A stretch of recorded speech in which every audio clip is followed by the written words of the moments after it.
कि भैया कोनो मेहरारू के मरद पटना गइल बा कमाए, घरे मेहरारू नई नई शादी भइल बा, नया नया देवर बा, लइका है बा, भौजाई के परेशान करता। भौजाई अपने सखी से ऐसे बतावत है, देखा ना हो ये बात हमारे पटना गइल बा ना कमाए, और देवराज बा ओकर हम गति का है सखी से कहीं बतावा। अरे बतावा क्या बात है, कैसे कैसे लोग परिवार में बतावत है, कैसे बतावत है।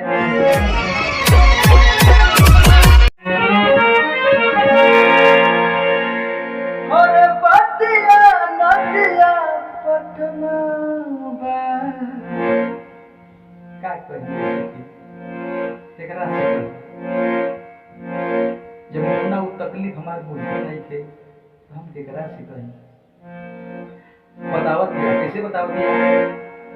हर पतिया नदिया पटना बा, देवरा देवरा देवरा धूड़ी चटना बा, देवरा धूड़ी चटना बा।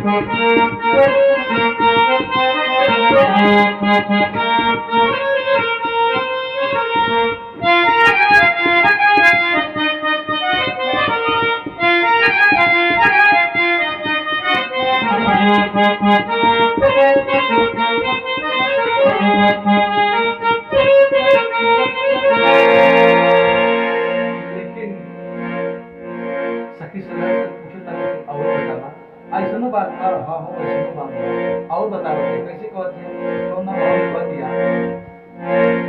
ए सखी घरवा में ए हो घरवा में घटत रोज घटना बा।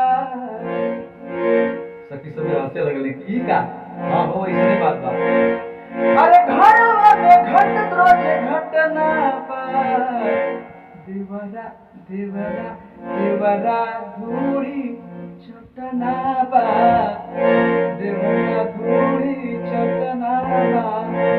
अरे बतिया नदिया पटना बा, हाँ हाँ बतिया नदिया पटना बा, देवरा धूड़ी चटना बा, देवरा धूड़ी चटना बा, मुआना